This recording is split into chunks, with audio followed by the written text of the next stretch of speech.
Yo me llamo Antonieta Vera, bueno, vengo hoy día a contarles un poco algunos trabajos de investigación que he hecho. Soy psicóloga, estudié teoría de género también, filosofía política y me doctoré en ciencia política y mi especialidad son los estudios de género. Lo que les quiero conversar hoy día tiene que ver con algunas investigaciones que he trabajado a lo largo del tiempo y que tienen que ver un poco con la categoría mujer, ¿no? Con cómo es utilizada esa categoría en Chile, o al menos con uno de los usos de esa categoría en Chile, ¿ya? Y bueno, y quería partir contando una anécdota, que siempre la cuento a riesgo de ser autorreferente, pero que me parece que es importante al momento de hablar de investigaciones, ¿no? Porque yo pienso que en general cuando uno investiga, de lo que parte y lo que alimenta mucho del gran trabajo que implica una investigación, sobre todo una investigación doctoral, ¿cierto? Es una perplejidad, ¿no? Un asombro, ¿no? Y ese asombro, esa perplejidad tiene que ver con esta anécdota que les quiero contar. En el 2004 había toda una discusión en Chile en torno a si la píldora del día después se iba a dar o no en los consultorios públicos, ¿no? En ese tiempo yo ya había salido de esto, yo me titulé como psicóloga aquí, yo ya había egresado a la universidad, pero estaba estudiando en la Chile y seguía haciendo algunas ayudantías acá en la universidad. Un día entrando a hacer una de esas ayudantías me encuentro con un cartel, ¿cierto?, en el cual la FEUC de ese tiempo, la FEUC gremialista de ese tiempo, no sé si ubican en términos de grupos políticos lo que significa el gremialismo en la católica, pero es el grupo más cercano a la juventud de la UDI, ¿no? Entonces la FEUC gremialista de esa época estaba llamando a una marcha, a una más bien manifestación frente a los tribunales de justicia en contra de la repartición de la píldora del día después, ¿no?, en los consultorios públicos. Se llamaba también a algunos colegios ligados al Opus Dei a vincularse también a esta manifestación. Y yo en ese tiempo estaba participando en una mesa por la despenalización del aborto de la Casa La Morada, una casa que ha tenido toda una tradición dentro del movimiento feminista en los tiempos de la dictadura, ¿no? Como trabajaba en esa mesa, entonces se me ocurrió llamar por teléfono a 4 amigas feministas para que nos fuéramos a contramanifestar, ¿no? Es decir, un poquito pensando en, claro, en funar utópicamente esta otra manifestación, ¿no? Teníamos un lienzo que muy sencillo que decía Mujeres por el Derecho a Decidir y llevábamos algunos folletos del método Yuspe, no sé si lo conocen, ¿cierto? Es un método alternativo de la pastilla del día después que se hace con simplemente pastillas anticonceptivas con ciertas dosis durante el día, ¿no? Eso lo repartía la Red de Derechos Sexuales y Reproductivos de Latinoamérica y el Caribe, etc. Y llevábamos esos folletitos, ¿no? Bueno, resultó que la manifestación era de 400 personas aproximadamente y nosotras éramos 5, ¿no? Entonces extendimos nuestro lienzo frente a esta manifestación y empezamos a recibir, por supuesto, toda una serie de agresiones, ¿no?, de diverso tipo. Los carabineros nos quitaron el lienzo, algunas trataron de romperlo, pero era de un plástico muy fuerte, así que no se rompió, simplemente nos quitaron el lienzo. Estábamos estas 5 amigas un poquito asustadas, ¿cierto?, de la agresividad con la que se daba este encuentro. Fue loco porque entre medio vi una persona con una polera de Pinochet, por ejemplo. Yo no sabía que existía ni siquiera algo así como una polera de Pinochet, y no usada en sentido paródico, ¿no?, sino que una polera con la cara de Augusto Pinochet puesta, ¿no? La extracción de clase de las personas que estaban ahí era bastante evidente también. Los colores de los pelos, de las pieles, la ropa que se utilizaba, niños, bastantes chicos adolescentes, ¿no?, de estos colegios ligados al Opus Dei, y bueno, los gremialistas que yo conocía de la Universidad Católica ya, ¿no? Bueno, y en ese contexto entonces recibimos 3 insultos. 2 me los esperaba y 1 no, ¿no? Los 3 insultos, esto por supuesto yo se los relato muy tranquilamente, pero después tuvimos que ir a tomar una cerveza media espiritona de cómo quedamos, ¿no? En ese contexto entonces desde una vereda hacia otra, ¿no? Entonces recibimos 3 insultos que empezaron a corear de a poquito, de manera simultánea, estas 400 personas, ¿no? Entonces el primer insulto era asesinas, el segundo insulto era rotas y el tercero era lesbianas, ¿no? Fue el tercer insulto el que me sorprendió, ¿no? Porque efectivamente, claro, para mí lesbiana no era un insulto. Yo tenía efectivamente amigas lesbianas, era feminista, no tenía ningún problema, digamos, como que me sintiera ofendida, ¿no? Pero en ese contexto, esa palabra estaba dicha como un insulto, con la intención de ofender, ¿no? Las 5 amigas que estábamos ahí no nos identificábamos como lesbianas, no teníamos prácticas sexuales con mujeres en ese momento. Alguna que sí tenía en ese momento tampoco se identificaba como lesbiana, porque no le acomodaba tampoco la categoría, pero la mayoría de nosotras teníamos una pinta, bueno, diría yo, bastante normal, ¿no? Entonces me quedó mucho dando vueltas esa palabra, ¿no? ¿Por qué aquellas mujeres que interrogamos el orden de género existente, lo que se nos dice como insulto es: ustedes no son verdaderas mujeres, ¿no? Ustedes son este otro tipo de mujeres, dudosamente mujeres. En palabras de Monique Wittig, las lesbianas no somos mujeres, ¿no? Pero más allá de eso, yo no quería, o sea, ¿qué es lo que yo quería? Yo estaba muy orgullosa de sentirme mujer, yo me sentía mujer. ¿Qué es lo que me pasaba? ¿No? Yo trataba de comprender también qué era lo que me pasaba con eso, porque el insulto asesina yo lo conocía, ¿no? El insulto rota lo conocía menos, pero podía ser, digamos, ¿no? Pero el insulto lesbiana, la primera vez que me lo decían como insulto y en ese contexto, ¿no? Entonces, esa desconfirmación de mi calidad o de la categoría mujer, ¿no?, me llamó profundamente la atención y quise interrogar de qué se trataba aquello, ¿no? Porque si es que efectivamente yo no me identificaba con esa categoría mujer, al menos quería ser yo quien dijera que no era yo una mujer, ¿no? O que era una post-mujer, o que era feminista, o que era lesbiana, lo que sea, ¿no? Pero que no fuera otro quien viniera a definir lo que yo soy o no soy, ¿no? Es a partir de esa perplejidad entonces que comencé a investigar los discursos a partir de los cuales se construye un poco la feminidad hegemónica en Chile, ¿no?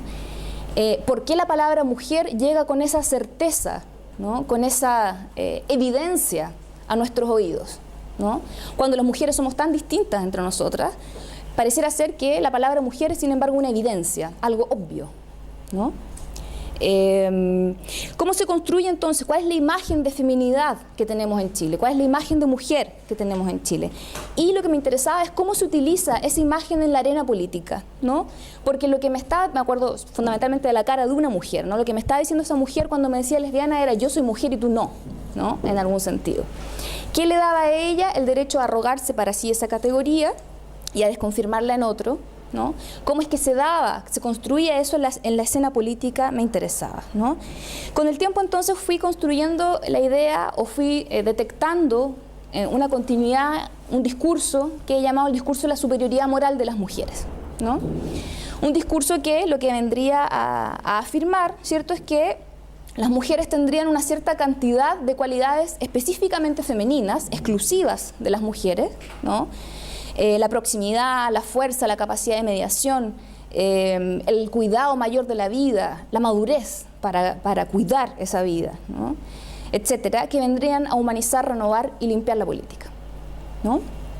Es siguiendo un poco la huella de ese discurso en distintos momentos que he hecho entonces algunas de estas investigaciones, ¿no?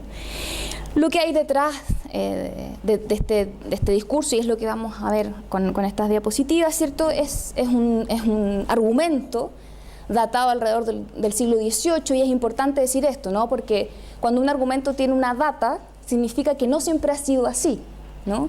Si la categoría mujer y hombre nos llegan con esa evidencia, hoy por hoy, si sabemos como inmediatamente lo que significa, ¿no?, no es que siempre haya significado lo mismo en todas las épocas, ¿no? El argumento al que me refiero es la naturaleza diferente y complementaria de los sexos, ¿no? Es decir, los sexos serían diferentes, inconmensurablemente diferentes, ¿no?, y además complementarios, ¿no? Tendríamos la buena suerte entonces de que nuestras cualidades femeninas y masculinas se complementarían, ¿no?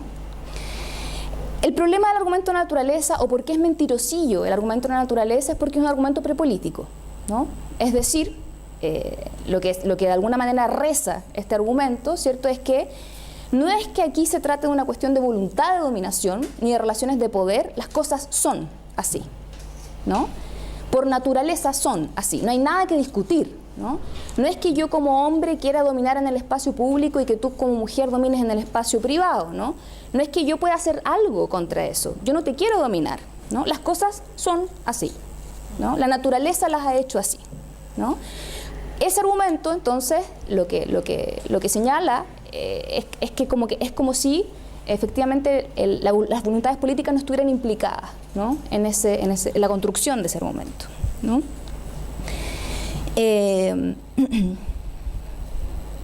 A partir de ese argumento, entonces, efectivamente, lo público y lo privado ha sido construido de cierta manera, asociado y dicotomizado en términos de masculinidad y feminidad, ¿no? Lo que nos tiene que quedar claro, en todo caso, es que el argumento de la naturaleza diferente y complementaria de los sexos no es la causa de la dominación, sino que la justificación de la dominación. No sé si me explico, ¿no? Vale. Entonces, los primeros trabajos que hice para seguir un poquito dónde yo podía percibir este discurso, trabajaron sobre el Chile contemporáneo, ¿no? Desde la postdictadura en adelante, más o menos, ¿no? Entonces, trabajé en los usos, me quería un poco situar en esta distinción conservadores versus progresistas, derecha versus izquierda, ¿no? Para ver si había ahí alguna distinción importante en relación a este discurso, ¿no? Entonces, algunas de las cosas que comencé estudiando fueron algunas cartas papales, ¿no? Que me parecía importante analizar porque después con el tiempo fui evidenciando esto, estaban vinculadas a algunos discursos políticos en Chile también, ¿no? Entonces, revisé varias cartas papales de Karol Wojtyla y también de Joseph Ratzinger. Solamente voy a poner algunas, ¿no? Para que veamos de qué manera un poquito ejemplificar de lo que estoy hablando, ¿no? Ok, entonces Karol Wojtyla escribe una encíclica en 1995, Evangelium Vitae, en la que dice lo siguiente. Se afirma con frecuencia que la anticoncepción segura y asequible a todos es el remedio más eficaz contra el aborto. Se acusa además a la Iglesia Católica de favorecer de hecho el aborto al continuar obstinadamente enseñando la ilicitud moral de la anticoncepción. La objeción, mirándolo bien, se revela en realidad falaz. Los contravalores inherentes a la mentalidad anticonceptiva, así la llama Karol Wojtyla, bien diversa del ejercicio responsable de la paternidad y maternidad, respetando el significado pleno del acto conyugal, son tales que hacen precisamente más fuerte la tentación del aborto. Es cierto que anticoncepción y aborto desde el punto de vista moral son males específicamente distintos. La primera contradice la verdad plena del acto sexual como expresión propia del amor conyugal, el segundo destruye la vida de un ser humano. La anticoncepción se opone a la virtud de la castidad matrimonial, el aborto se opone a la virtud de la justicia y viola directamente el precepto divino no matarás. En el cambio cultural en favor de la vida, las mujeres, y aquí es donde quiero poner el énfasis, las mujeres tienen un campo de pensamiento y de acción singular y sin duda determinante. Les corresponde ser promotoras de un nuevo feminismo, dice Karol Wojtyla, que sin caer en la tentación de seguir modelos machistas, sepa reconocer y expresar el verdadero espíritu femenino en todas las manifestaciones de la convivencia ciudadana, ¿no? Aquí hay un par de cosas que quisiera destacar desde ya, ¿no? Primero, si la Iglesia, si la teología en la Edad Media construyó el cuerpo femenino como sinónimo de tentación y de falla moral, ¿no? Estamos frente a una época en la cual a las mujeres se les otorga ahora el rol de pilar moral de la sociedad, ¿no? Hay un giro discursivo allí que, mediante un halago, ¿no? Mediante un empoderamiento, parece pretender, aunque usando retóricas tradicionales, ¿no? Que podemos reconocer, presentarse, sin embargo, de una manera nueva, bajo la idea de un liderazgo femenino, ¿no? Que las mujeres debieran asumir en torno a esto que Karol Wojtyla llama el verdadero espíritu femenino, ¿no? O sea, habría una verdadera feminidad y una falsa feminidad, ¿no? Y además, él habla y se apropia de la palabra feminismo, ¿no? Cosa que no me parece trivial, y vamos a ver cómo en Chile no fue trivial, ¿no? Nuevo feminismo entonces va a ser una idea que va a posicionar este giro discursivo a partir del cual entonces las mujeres tendrían un liderazgo específico y un derecho a ejercer su feminidad, su verdadera feminidad, ¿no? En una carta que también fue muy comentada en un libro que escribieron Olga Grau, Francisca Pérez, no me acuerdo quién más, pero es en torno a la conferencia de 1995 de la ONU en Beijing, ¿no? Carta a las mujeres se llamaba. Wojtyla decía lo siguiente: vosotras veis, pues, queridas hermanas, cuántos motivos tiene la Iglesia para desear que en la próxima conferencia promovida por las Naciones Unidas en Pekín se clarifique la plena verdad sobre la mujer. Nuevamente, ¿cierto?, esta idea bastante evidentemente autoritaria, ¿no?, de que existe una verdadera feminidad, ¿no?, que se dé verdaderamente su debido relieve al genio de la mujer. Y este es otro concepto de Wojtyla importante: nuevo feminismo y genio femenino, ¿no? Este genio femenino, entonces, que vendría a señalar este nuevo empoderamiento de la mujer, ¿no?, teniendo en cuenta no solo a las mujeres importantes y famosas del pasado o las contemporáneas, sino también a las sencillas, que expresan su talento femenino en el servicio de los demás, en lo ordinario de cada día.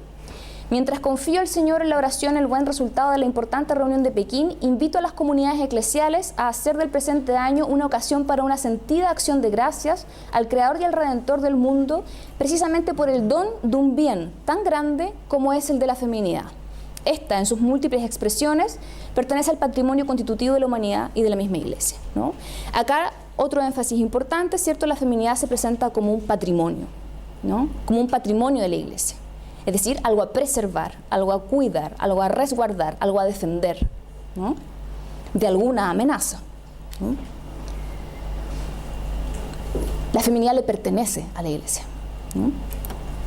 Ratzinger, en la Carta a los Obispos de la Iglesia Católica sobre la colaboración del hombre y la mujer en la Iglesia y el mundo, del 2004, Ratzinger, de hecho, hace una crítica explícita a lo que él llama eso que dicen, que se llama la teoría de género, ¿no?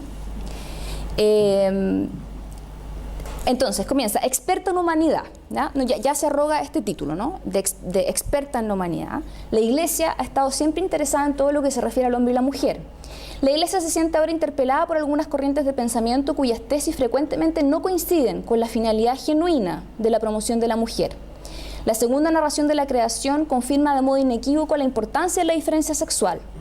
La humanidad es descrita aquí como articulada desde su primer origen en la relación de lo masculino con lo femenino. Es esta humanidad sexuada la que se declara explícitamente imagen de Dios, ¿no? Aquí empieza a aparecer de manera muy clara el argumento de la naturaleza diferente y complementaria de los sexos en tanto argumento hegemónico, ¿no?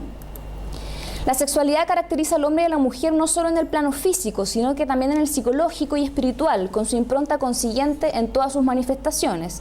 Esta no puede ser reducida a un puro e insignificante dato biológico, sino que es un elemento básico de la personalidad, un modo de ser, ¿no?, de manifestarse, de comunicarse con los otros, de sentir, expresar y vivir el amor humano. Esta capacidad de amar, reflejo e imagen de Dios amor, halla una de sus expresiones en el carácter esponsal del cuerpo, ¿no?, un vocabulario nupcial para hablar del cuerpo, ¿no?, en el que se inscribe la masculinidad y la feminidad de la persona.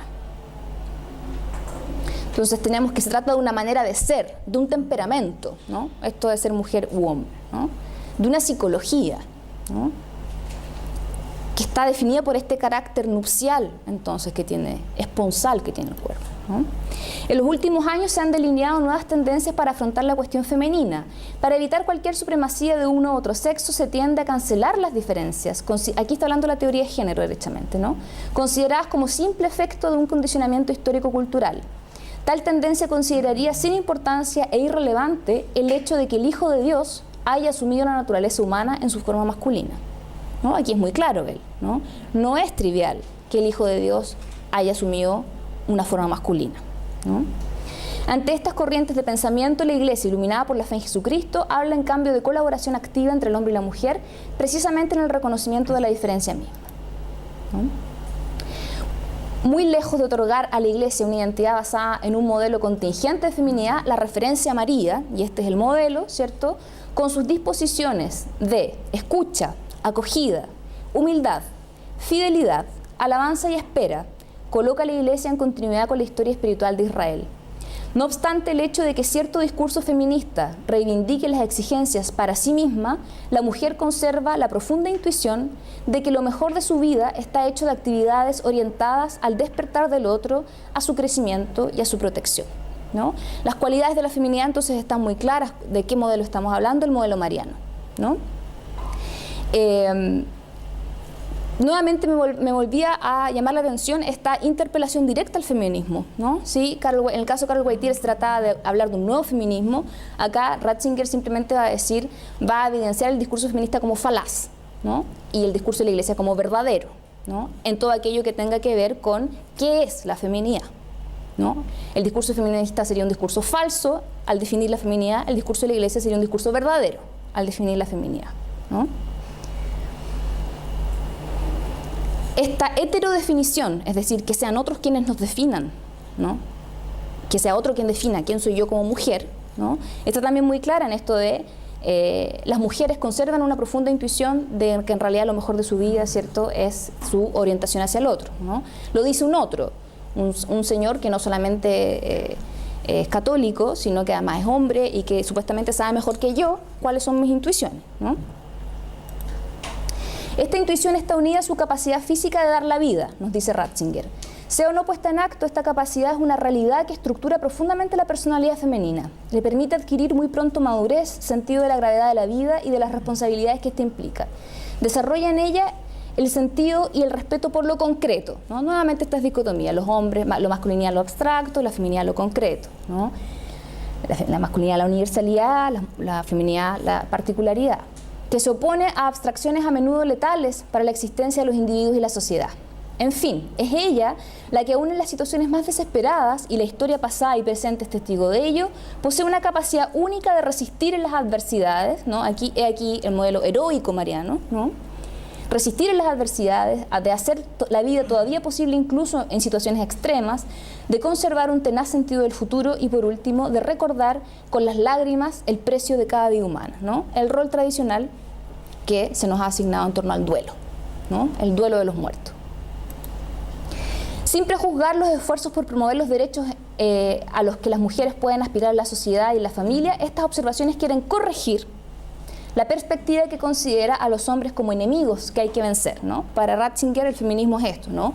Una teoría que diría que las mujeres son superiores a los hombres y que los hombres son enemigos a los que hay que vencer, ¿no? En tal perspectiva se entiende el papel insustituible de la mujer en los diversos aspectos de la vida familiar y social que implican las relaciones humanas y el cuidado del otro. Aquí se manifiesta con claridad lo que el Santo Padre ha llamado el genio de la mujer, ¿no? Ello implica ante todo que las mujeres estén activamente presentes, incluso con firmeza, en la familia, sociedad primordial y en cierto sentido soberana. María Leonora Sana, una investigadora que también se dedica a trabajar sobre las cartas papales, nos dice algo que me parece interesante también, ¿no? También ella detecta nuevas retóricas en torno a la diferencia sexual en estas últimas cartas papales, ¿no? Esta investigadora entonces nos dice lo siguiente: si la imposición del dogma por medio del mandato y de la prohibición de hacer o no hacer no ha sido abandonada, la manera tradicional de decirnos lo que teníamos que hacer era esa, ¿no? Que nos dice qué es lo que hay que hacer y lo que no hay que hacer, ¿no? El argumento del cálculo de los costos y beneficios también es ahora utilizado para presentar la conducta heterosexual legítima de los individuos, principalmente de las mujeres, no solo como una conducta virtuosa, sino que como una conducta ventajosa en términos de derechos individuales, ¿no? Hay si ustedes quieren, un giro, entre comillas, neoliberal, ¿no?, de la retórica con la cual Wojtyla y Ratzinger nos empiezan a hablar de cuán conveniente es la feminidad en términos de costos y beneficios, no solo de deber y de virtuosidad, ¿no? Paralelamente a la culminación tradicional a la castidad y a la maternidad se desarrolla la lógica argumentativa neoliberal de una elección racional, ¿no?, que se funda sobre un cálculo de utilidad, de interés y de satisfacción, ¿no? Ese es un poquito también otro giro importante a destacar en estas cartas, ¿no? La utilidad, el interés y la satisfacción que las mujeres obtendríamos en replicar este ideal hegemónico de feminidad. No solo es una cuestión virtuosa, sino que conveniente, ¿no? La disposición de las mujeres a la gestación es aquello que les permite adquirir una cualidad ética específica según su género. La sensibilidad por el otro es precisamente en nombre de la igualdad dignidad, de la igual dignidad de la mujer en tanto que persona humana y en nombre del derecho de la mujer a manifestar su diferencia específica, que las mujeres son responsables de la transformación de las relaciones sociales para que la complementariedad natural que existe entre el hombre y la mujer favorice su colaboración en la sociedad. La Iglesia no se limita así a alegar el pecado de la concupiscencia, sino que también expone los costos de esas teorías, ¿no? El giro discursivo de la Iglesia tiende a abogar entonces por una conducta elegida y dirigida hacia la plenitud de la feminidad y la virilidad en las sociedades contemporáneas, actitud presentada como ganadora en términos del respeto a los derechos de las mujeres y de los hombres, ¿no? Es distinto un poquito el énfasis acá, ¿no? Entonces sería conveniente que las mujeres expresaran su derecho a expresar su verdadera feminidad, ¿no? En términos de costos y beneficios, nos conviene, ¿no? Bueno, ¿cómo estos discursos logran un cierto arraigo, aunque quizás no tan conocido, pero un cierto arraigo en los grupos más bien ligados a la derecha más conservadora del país, ¿no? O sea, perdón, a los grupos católicos del país, que además en general tienden a estar asociados a la derecha, ¿no? Pero pensando en grupos católicos, ¿no? ¿Cómo es que la idea de un nuevo feminismo, por ejemplo, emerge, ¿no? Monseñor Javier Echeverría del Opus Dei en 1996 se hace eco de la idea de Wojtyla, de este nuevo feminismo, ¿no? Y nos dice lo siguiente: el núcleo del verdadero feminismo es, como resultado obvio, la progresiva toma de conciencia de la dignidad de la mujer.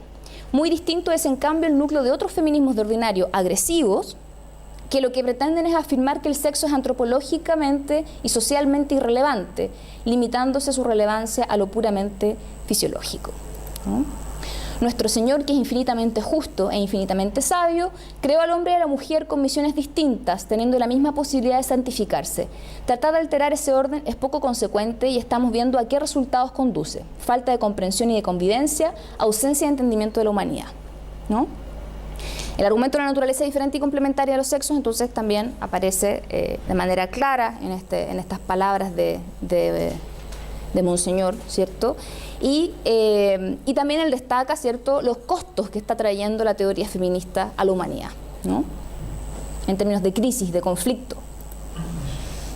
Paula Villagrán, de la Fundación Chile Unido, en la revista de la Fundación Chile Unido, que se llamaba Corriente de Opinión, en el 2002, decía lo siguiente: se ha pretendido desconocer las diferencias que existen entre hombres y mujeres, argumentando que aquellas se tienen una construcción cultural y no natural, que impone roles de hombre y mujer definidos previamente por la sociedad.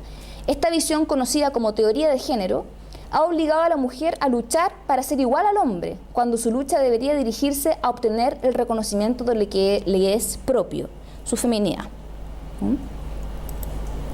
Esto es lo que busca el nuevo feminismo. La mujer, con su naturaleza, aporta al hogar, a la familia y a la sociedad elementos diferentes de los que brindan los hombres, y en ello radica precisamente la gracia de ser mujer, ¿no? Nuevamente la lógica costo-beneficio, ¿no? Las mujeres aportan algo diferente, sustancialmente diferente, inconmensurablemente diferente a lo que aportan los hombres a la sociedad, y en ello radica la gracia de ser mujer, ¿no? ¿Cómo se ve esto expresado en términos concretos, ¿no? En dos universidades ligadas a grupos conservadores y católicos de Santiago, ¿cierto?, y ligados a la Fundación Chile Unido también, se dictaron algunos posgrados, ¿no?, que hacían también eco de este tipo de discursos que hemos visto como desde las cartas papales, pasando por el Opus Dei, por la Fundación Chile Unido, y en las universidades se reflejan, ¿no?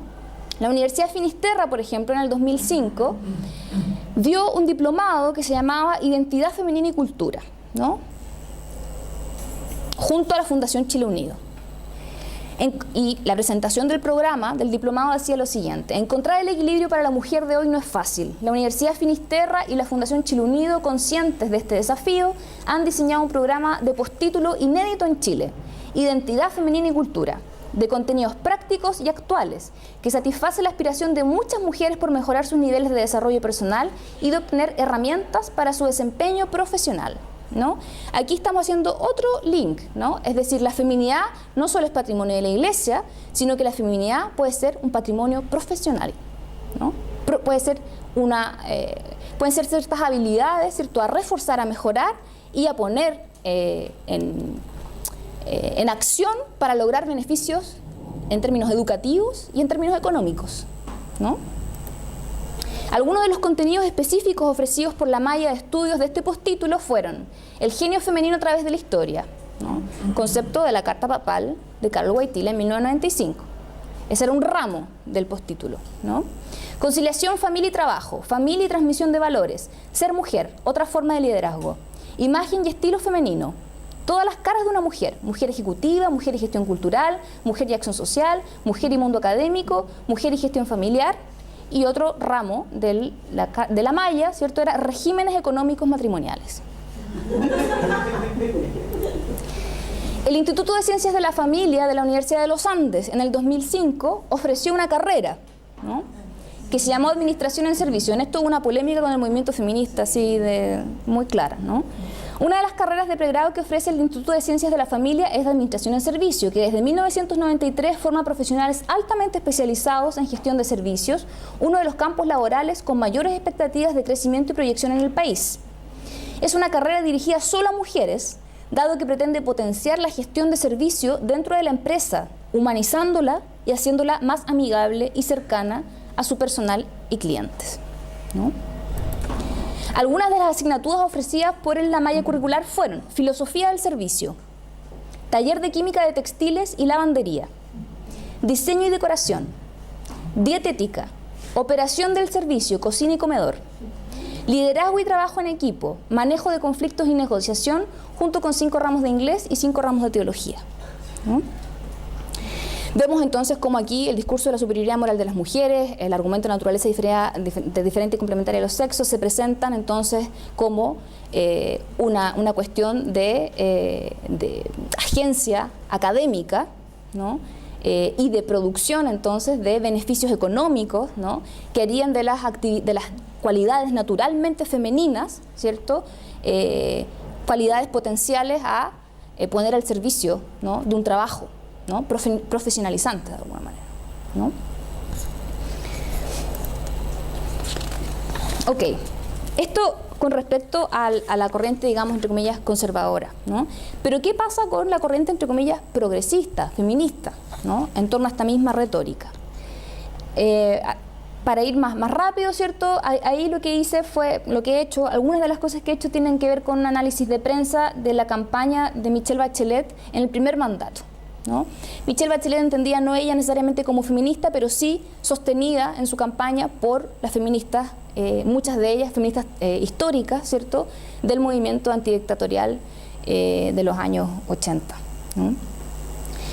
Algunas cosas contextuales, el gran eslogan que utilizó el CERNAM en el 2003 y que la oposición consideró como propaganda velada a las en ese entonces populares ministras de la Concertación, ¿no? Bachelet y Alvear. Entonces el eslogan del CERNAM en el 2003 fue Chile necesita fuerza de mujer, ¿no? En el caso de Soledad Alvear, una de sus primeras campañas antes de Avanza fue Nuestro Chile, una familia. Por su parte, el eslogan de Bachelet, sonriente y vestida de blanco angelical, rezaba Estoy contigo, ¿no? ¿Qué nos decían algunas? Bueno, esa fue un análisis aparte, ¿cierto? Pero ¿qué decían algunas de las feministas históricas, ¿no?, para sostener la campaña de Michelle Bachelet? ¿Qué argumentos nos daban a las mujeres para votar por Bachelet en esta época, ¿no? Algunas feministas dicen, ella no es feminista.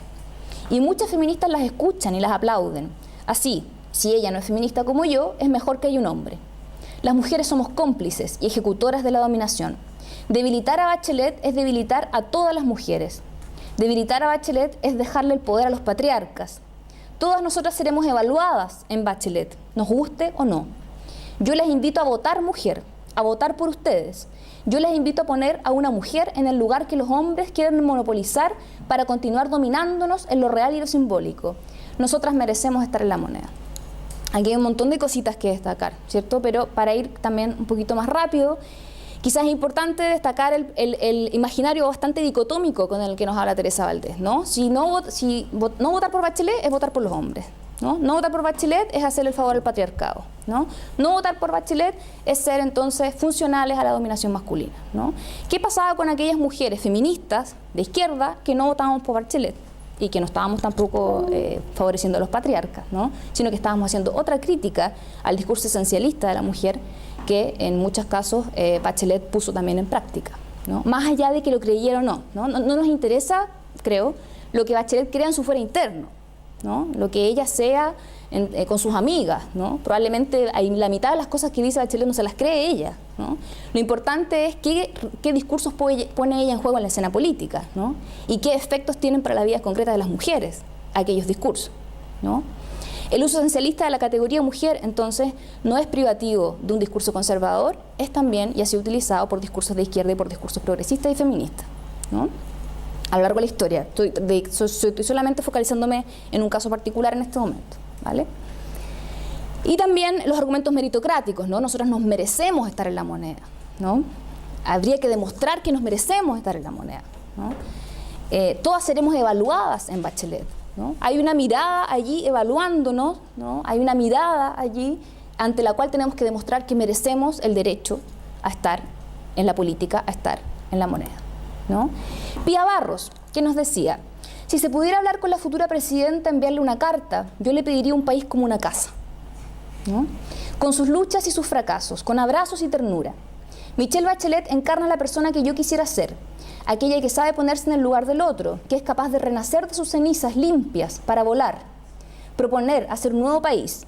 Ella demostró desde los ministerios en los que estuvo su fuerza, su capacidad, su grandeza. Son palabras que ven que se repiten, ¿no? La fuerza, la responsabilidad, el cuidado del otro, tanto en la corriente conservadora como en la progresista, ¿no? El valor infinito de recordar sin odio, la ternura de creer más allá de lo que la realidad demuestra, el coraje de comenzar a caminar. No puedo imaginar mejor presidenta para este país. El hecho de que ella esté allí me pone orgullosa de ser mujer y de ser chilena. Ella es una heroína capaz de mirar su dolor solamente para crecer y no para odiar, ¿no? Pacífica, ¿no? Reconciliada, ¿no? Una doctora que vendría a curar las heridas de la nación, ¿no? Patricia Crispi, otra feminista histórica. Michelle, antes que todo, es eso, una sonrisa que expresa la reconciliación personal profunda, sonrisa que simboliza y que es el espejo de nuestra posibilidad de reconciliación nacional. Michelle es la bella que en nuestro sueño domesticará a la bestia. En el momento en que Michelle se ponga el estandarte presidencial, todas las mujeres chilenas viviremos una nueva realidad simbólica. A partir de ese momento, nada estará prohibido para nosotras. Desde ese momento, todo será posible para el segundo sexo. Inauguraremos una nueva manera de hacer política, ¿no? Esto es muy propio del discurso progresista, ¿no? Es decir, las mujeres tienen un liderazgo ahora no solo en lo privado, sino que en lo público, ¿no? Que le es específico, ¿no? Que le hace hacer política de otra manera, ¿no? A partir de esta esencia femenina, ¿cierto? Las mujeres haríamos, por el solo hecho de ser mujeres, haríamos política de manera distinta, ¿no? Un hacer en el que aquello que es personal es altamente político, conjugando las ideas y las emociones, la razón y la intuición, los valores y los mitos.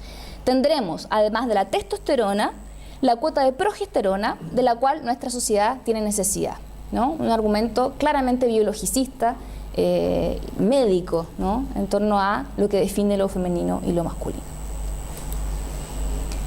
Michelle Bachelet, ella misma, ¿cierto?, en la campaña presidencial en 2006 decía una frase como la siguiente: quiero dirigirme a aquellos que no votaron por mí porque soy mujer. Cada familia es un reino donde el padre reina, pero la madre gobierna. Tu mujer, tu novia, tu hijo, tu mamá se la pueden. Lo demuestran todos los días de su vida. Traigo un liderazgo diferente, con la sensibilidad de quien mira las cosas de otro ángulo, ¿no? La réplica entonces de este mismo argumento de un liderazgo femenino anclado en cualidades esenciales, naturales, ¿no? Que tendrían que ver con las capacidades de gobierno de la maternidad en el espacio privado, que ahora se extienden entonces a lo público, ¿no?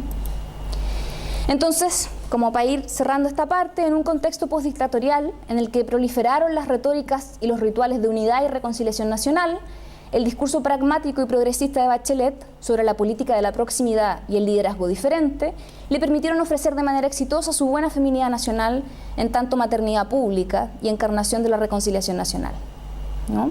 Junto con ello, el uso del discurso de liderazgo femenino diferente permitió un desplazamiento de las cualidades específicamente femeninas desde el espacio doméstico hacia la esfera pública. Bajo esta definición de los términos público y privado, iluminada por la ideología de un progreso irrefrenable, ¿cierto? Ideología del progreso que ya se han encargado de criticar la Escuela de Frankfurt y otros, ¿cierto? Este desplazamiento fue comprendido como un avance en el camino lento pero seguro de la inclusión de las mujeres a la vida política, ¿no? La ideología del progreso un poco nos dice eso, ¿no? El futuro es siempre mejor que el pasado, ¿cierto? Las cosas malas que ocurren en el futuro se van a ver justificadas en el presente, se van a ver justificadas en un futuro, ¿no? Casi que con las fuerzas impersonales de la historia, ¿no? Harían que cabría solamente esperar a que las cosas mejoraran, ¿cierto?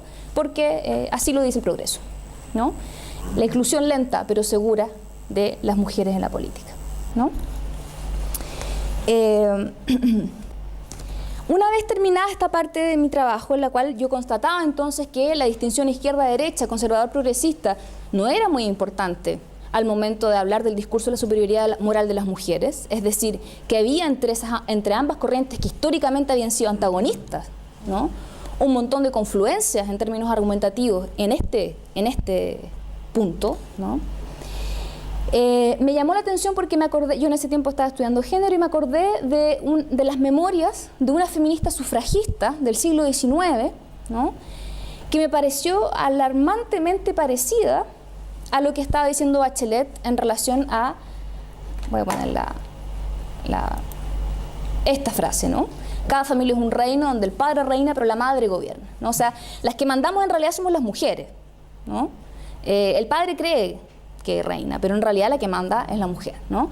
Bajo esa idea de empoderamiento femenino, traigo un liderazgo diferente, etcétera, etcétera, me acordé de las memorias de Martina Barros Borgoño, que lo que decía es esto, ¿no? La superioridad del hombre es indiscutible en todo lo que significa esfuerzo, capacidad mental y resistencia física. La mujer, en cambio, posee fuerzas morales jamás superadas por el hombre, que constituyen su valor y su poderío. En el hogar es ella quien debe ser la soberana, siempre que tenga las condiciones necesarias para imperar, y son esas precisamente las que ella debe cultivar, ¿no? El gobierno, entonces, de la casa, ¿no? Es lo que, el gobierno moral, ¿cierto? Es lo que destaca la especificidad femenina y lo que entonces le daría su valer y su poderío, ¿no? Me parecía bastante cercana a esta otra frase, entonces, siendo que la separaba un siglo de distancia. A partir de esa nueva perplejidad, ¿no? En la cual parecía ser que las coordenadas temporales se veían un poquito puestas en duda, ¿no? En relación a esta ideología del progreso, ¿no? Porque pareciera ser que la lógica del argumento en el siglo XIX y en el siglo XXI eran bastante similares, ¿no? Inicié entonces una nueva investigación. Las preguntas entonces que me hacía: ¿cómo es que un argumento del siglo XIX podía ser tan elocuente en pleno siglo XXI? ¿Cómo explicar que la mayoría de las feministas no solamente no estaban sorprendidas, sino que apoyaban abiertamente esta retórica esencialista sobre la mujer, ¿no? Porque uno esperaría que sus compañeras feministas tuvieran un poquito un ojito crítico, ¿no? Con este tipo de cosas. Y sin embargo, al menos las feministas de mi generación, con los que nos encontrábamos, era con una generación de feministas, feministas valientes, que hicieron un montón de cosas a las que le debemos muchísimo, ¿no? Pero que sin embargo, frente a este tipo de discursos, no había ningún tipo, excepto algunas excepciones, ¿cierto? Ningún tipo de ojo crítico frente a este uso esencialista de la retórica sobre la mujer, ¿no? Al menos eso fue lo que nos pareció en el Encuentro Nacional Feminista del 2006, ¿no? Entonces, esta otra investigación tenía que ver con buscar, ¿cierto?, las condiciones de posibilidad, las condiciones históricas, es decir, rastrear, hacer una genealogía de este discurso en otra época, ¿no? ¿Cuándo fue que este discurso logró un cierto nivel de densidad, de pregnancia, ¿no?, que cristalizó realmente en los discursos públicos? ¿Cómo es que esa pregnancia en los discursos públicos, entonces, de una cierta época, hace que en otra todavía encuentre un eco, ¿no?, ese tipo de retórica? Entonces, aquí no voy a poder explayarme mucho porque de esto se trató mi tesis doctoral, que es súper larga, y no voy a poder contarles todo de qué se trata, ¿no? Pero contarles un par de recorridos que hice en esa investigación y que quizás podrían también dar nuevos elementos para la discusión, ¿no? Entonces, un primer recorrido: ir en la búsqueda del argumento de la naturaleza diferente y complementaria de los sexos en tanto argumento clave en la construcción de los estados-nación modernos, ¿no? Esa era mi primera intuición, ¿no? Este argumento, entonces, la naturaleza diferente y complementaria de los sexos, es un argumento moderno, ¿no? Un argumento que tiene una data histórica en la modernidad, ¿no? Un argumento que justamente desde los procesos de secularización, desde el giro de los discursos de verdad que antes eran teológicos, ahora pasan a ser médicos, ¿no? Científicos. El argumento de la naturaleza diferente y complementaria de los sexos es uno de esos argumentos científicos, ¿no?, de la modernidad. Yo lo consideraba además, en la medida en que familia y Estado han mantenido, desde la teoría feminista, ¿no?, familia y Estado mantienen relaciones de semejanza y reciprocidad en términos de los modelos de comunidad. Los modelos de comunidad con los que se piensa el Estado son modelos familiares, heterosexuales, ¿no? El patriotismo, los deberes morales de las mujeres, las buenas y malas mujeres de la nación, todo ese tipo de argumentos están pensados a partir de un modelo de comunidad familiar y heterosexual, ¿no? Entonces yo quería ver cómo este argumento se articulaba, ¿no?, con las retóricas del Estado-Nación en Chile, ¿no? Así delimité mi investigación hacia fines del siglo XIX y comienzos del XX, ¿no? época en la que además las primeras profesionales mujeres, asistentes sociales, maestras y matronas, y las feministas sufragistas comenzaron a poblar el paisaje político del país, ¿no? La teoría feminista, como para sostener el por qué elijo esta época, ¿no? La teoría feminista ha señalado de manera contundente cómo en los momentos de auge de las ansiedades nacionalistas, se trata efectivamente de una época nacionalista, comienzos del 20, en Latinoamérica en general, el quién define a las mujeres se vuelve un tópico gravitante de los debates públicos, ¿no? ¿Qué son las mujeres, ¿no? ¿A quién le pertenecen, ¿no? ¿Cómo las definimos, ¿no? En el caso que nos convoca, se trataba de una época de auges nacionalistas en las que proliferaron en efecto una serie de retóricas públicas en torno a la verdadera mujer chilena, ¿no? Discursos educacionales, discursos médicos, discursos estatales, discursos feministas, ¿no? Todos ellos preocupados, ¿no? En torno a qué sería la verdadera mujer chilena, ¿no? No era su única preocupación, por supuesto. Estamos hablando de una época antiimperialista en la que proliferan discursos indigenistas, toda una serie de políticas discursivas de autoafirmación nacionalista, toda una serie de preocupaciones de las inteligencias latinoamericanas por definir qué es la identidad latinoamericana, ¿no? Definirla con urgencia, ¿no? Y en ese contexto amplio, ¿cierto?, definir también qué es la verdadera mujer chilena, ¿no? Entonces las preguntas que me hacía en ese momento eran esas, ¿no? ¿Cuáles fueron históricamente las condiciones de posibilidad para la emergencia de ese discurso en Chile, a partir del cual la figura de la mujer pasa de representar la falla moral a encarnar el pilar moral de sus sociedades, ¿no? ¿De qué manera este discurso normativo de la feminidad había sido utilizado por el movimiento feminista sufragista, ¿no?, en momentos de proliferación de retóricas nacionalistas, ¿no? Entonces si ya había constatado un poquito cómo las feministas de la segunda ola y que están hoy en día también en el momento postdictatorial haciendo política también, ¿cierto? Las feministas que lucharon contra la dictadura sostuvieron entonces esta retórica esencialista en torno a la mujer, ¿cómo la sostuvieron, si es que la sostuvieron, ¿cierto?, las feministas de esta otra época, las sufragistas? Un segundo recorrido: estudiar el argumento de la naturaleza diferente y complementaria de los sexos evidenció la necesidad de trabajar sobre los discursos médicos estatales que lo modelaron, ¿no? En esta época, entonces, efectivamente los discursos médicos se articulan de manera muy íntima con los discursos estatales, ¿no? Era para saber entonces de qué se estaba hablando cuando se hablaba de mujer, de la verdadera mujer chilena, de la naturaleza diferente y complementaria de los sexos en Chile, ¿no? Había que estudiar también estos discursos, ¿no?, según yo.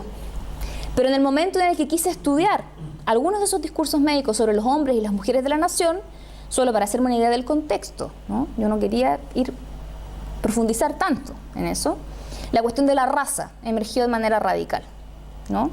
Efectivamente me encontraba frente a un imaginario nacional que se representaba de manera íntimamente ligadas las problemáticas de la diferencia sexual, de la reproducción del pueblo y del progreso de la nación, ¿no?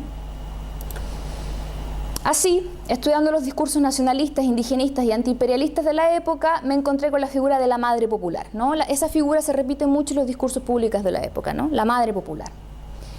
En su versión puericultural, ¿no? La puericultura como esta subdisciplina científica, ¿cierto?, encargada de mejorar las condiciones de crianza, ¿no? Enseñarle a las mujeres populares cómo ser buenas madres, ¿no? Labor que cumplieron de manera muy obediente, ¿cierto?, matronas, maestras, etcétera, ¿no?, en esta educación, asistentes sociales, ¿no? Educar a las malas madres de la nación en cómo ser buenas madres, porque el índice de mortalidad infantil a comienzos del siglo XX en Chile era de los más altos del mundo, ¿no?, lo que lo ponía peligrosamente del lado de los países subdesarrollados, ¿no? Para cuidar el prestigio nacional, un país que junto con Argentina y otros se ha creído excepcional, ¿no?, desde las retóricas nacionalistas del 19 en adelante, había entonces que intervenir sobre la mortalidad infantil, y para aquello, por supuesto, ¿quiénes eran los responsables? No eran ni las condiciones de pobreza ni nada, sino que las madres, ¿no?, las madres populares. Había, por lo tanto, que educarlas para ser buenas madres, ¿no? Se repite entonces en estos discursos de la época mucho la idea de la unidad madre-hijo, ¿no? El cuerpo maternal, entonces, el cuerpo de la madre, de la mujer popular, es un cuerpo esencialmente reproductor, ¿cierto? Su tarea, su deber nacional es reproducir a los ciudadanos de la nación, y su cuerpo es considerado no de manera autónoma, sino que como si fuera simbiótico con el de su hijo, ¿no? La unidad madre-hijo, entonces. Esta revelación sobre la maternalización médica de las mujeres y las representaciones sexuales del mestizaje implicó remarcar completamente mi investigación, ya que no había pronosticado incluir la cuestión de la raza en mi proyecto inicial, ¿no? Así analicé los efectos performativos de estos discursos en la reedición de un imaginario colonial que exponía sus continuidades, discontinuidades y nuevos personajes, ¿no? La hipótesis con la que trabajé es que el relato colonial latinoamericano es reeditado en estos discursos médicos que también son discursos de civilización versus barbarie, ¿no? Y que, en todo caso, son nuevos personajes los que aparecen, ¿no? En esta representación, en este imaginario. Del español conquistador, la India violada, el indio desvirilizado y el trágico hijo mestizo, a los imperialismos blancos, contra los que habría que luchar, ¿no? Evitar la penetración político-cultural de estos imperialismos, ¿no? La madre popular sería ignorante, sería otro personaje. El padre popular alcoholizado, ¿no? También se reedita mucho en las campañas anti-alcohol la idea de un padre popular que abandona, que está sumido en el alcohol, que es desenfrenado sexualmente, que no se puede confiar en él, etc. Y el guacho, protegido, guacho o guacha, pero en los relatos nacionales los mestizos son nombrados siempre masculinos, ¿no? Los personajes que articula la identidad nacional. Y el guacho protegido por el Estado-Nación, que se presenta a sí mismo entonces como el nuevo y buen padre, ¿no? Que vendría a reemplazar a estos otros malos padres invisibilizados, desvirilizados, derrotados, alcoholizados, etc. El tercer recorrido entonces, y último, todo lo anterior redundó en la necesidad de pensar de manera simultánea y mutuamente imbricada el género, la raza y la nación, ¿no? En esto quiero poner el énfasis porque creo que es un poco lo que me acerca un poco a los intereses también del proyecto que un poco nos convoca, ¿no? Cómo pensar articuladamente estas cosas, ¿no? Como no de manera como si hubiera que elegir o pensar el género, o pensar la raza, o pensar la clase, ¿no? O pensar, etcétera, ¿no? Cómo pensar, cómo se relacionan estas cosas, cómo se fabrican mutuamente, cómo el género fabrica la raza, cómo la raza fabrica el género, ¿no? Cómo la clase fabrica, etcétera. Con el objetivo de historizar las diversas relaciones de dominación que estuvieron a la base de la emergencia del discurso de la superioridad moral de las mujeres, en tanto discurso civilizador y reproductor de jerarquías entre mujeres, ¿no? Efectivamente, el argumento médico y sociológico que sostenía la idea de la naturaleza diferente y complementaria de los sexos fue utilizado y reproducido no solamente por las instituciones estatales y médico-existenciales, ¿no? Sino que también fue reapropiado de manera estratégica, es decir, no fue copiado simplemente, no fue que el Estado nos dijera a las mujeres que tenían que hacer esto, sino que las mujeres se reapropian de manera estratégica, en todo caso, del mismo argumento. No es que lo subviertan, utilizan el mismo argumento, solo que lo utilizan de otra manera, de manera estratégica, ¿no? Mujeres como las maestras, las asistentes sociales, matronas y feministas sufragistas de la época, que apelaron a la idea de una naturaleza moral, patrimonio de la feminidad, efectivamente, pero que debía enriquecer el espacio público y traducirse en derechos cívicos y políticos para las mujeres, ¿no? O sea, pasando y pasando, ¿no? Yo te doy este patrimonio natural, esencial de las mujeres, ¿no? Que humaniza, que renueva, que limpia la política y las instituciones sociales, pero tú a cambio dame derechos civiles y políticos, ¿no? Ese es el giro estratégico del mismo discurso, ¿no? Bueno, y frente a todo esto yo me enfrentaba y me enfrento, ¿cierto?, a algunas preguntas que todavía hacen eco, porque en general cuando yo expongo estas cosas frente a feministas, en general soy muy criticada, ¿no? Porque efectivamente lo que yo estaría haciendo es hacerle el juego nuevamente o al conservadurismo a la derecha, o a las antifeministas, o qué sé yo, ¿no? Porque estoy haciendo una crítica de cómo las feministas también han utilizado este discurso, ¿no? Efectivamente, es difícil hacer una crítica feminista de un discurso, en este caso la superioridad moral de las mujeres, tan valioso para tantas mujeres valientes y lúcidas que históricamente hicieron de él una fuente de autoestima y de capacidad de acción colectiva, ¿no? Qué duda cabe que este argumento esencialista ha tenido buenos frutos, ¿no? Ha generado identidad colectiva, autoestima colectiva, movimientos sociales, ¿no? Pero también tiene problemas. No es negar esta otra parte, es criticarla, ¿no? Eso tiene un costo también, ¿no? ¿Cuáles son los problemas que el discurso de la superioridad moral de las mujeres implica en tanto construcción de una norma racializada de la feminidad en Chile, ¿no? Y aquí es donde entra lo de la raza, ¿no? Aunque esta estrategia ha sido históricamente exitosa en generar identidad colectiva, derechos civiles y políticos para las mujeres en Chile, paralelamente confirma y refuerza los términos binarios, heteronormados y jerárquicos de la diferencia sexual, ¿no? Ese es el gran problema, ¿no? O sea, no subvierte la dicotomía en cuestión femenino-masculino, femenino igual a público, racional, mente, abstracto, ¿no? Femenino igual a privado, concreto, particular, emocional, corporal, etcétera. No subvierte esas categorías, las invierte, ¿no? Es decir, si anteriormente lo subvalorado era lo femenino, ahora es lo femenino lo sobrevalorado, ¿no? Hay una idealización, una figura mesiánica femenina que tendría que, algo así como recomponer el sentido maternal de las cosas, ¿no? En esta humanización, renovación de la política, de la empresa, de la universidad, ¿no? Esa figura mesiánica de lo femenino es, sin embargo, esencialista, ¿no? No se revierte la dicotomía, solo se invierte, y es la dicotomía el eje de la dominación, ¿no? El argumento apela a la idea de una naturaleza o patrimonio moral que no se reparte, además, de manera equitativa entre todas las mujeres, ¿no? Uno pensaría que la superioridad moral es característica de todas las mujeres. No, en la práctica eso no se da así tampoco, no ha sido construido así, ¿no? Sino que pareciera constituir el privilegio de ciertas mujeres, en general de clase media, más blancas, más letradas y más civilizadas que otras mujeres, cuyos derechos habría que defender y en nombre de las cuales habría que hablar, ¿no? Es decir, efectivamente, maestras, asistentes sociales, matronas de la época cumplieron un rol civilizador, feministas sufragistas también, ¿no? En civilizar a esas otras mujeres bárbaras, ignorantes, sucias, ¿no? Que dejaban morir a sus hijos, ¿no? Y se dedicaron entonces a educarlas en la buena manera de ser madre, la buena manera de ser verdadera mujer, ¿no? Hoy en día podríamos decir que pasa lo mismo, ¿no? Y de otras maneras también, ¿no?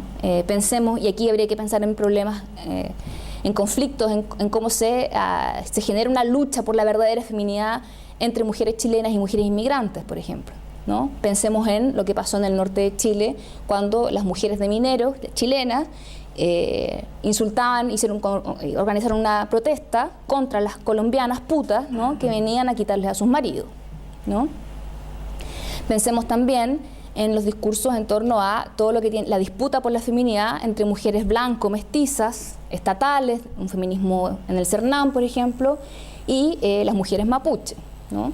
Y cómo las mujeres mapuche también desmienten de manera categórica este liderazgo femenino diferente de Michelle Bachelet, cuando Juana Calfunao, Lonco, ¿cierto?, le dice: usted es una asesina, ¿no? Su liderazgo femenino diferente es un discurso muy bonito, pero usted utilizó la ley antiterrorista, por la cual yo perdí un hijo, mi hija está exiliada, mi comunidad ha sido destruida. Entonces, ¿de qué liderazgo femenino diferente, conciliador, humanizante, etcétera, estamos hablando, ¿no?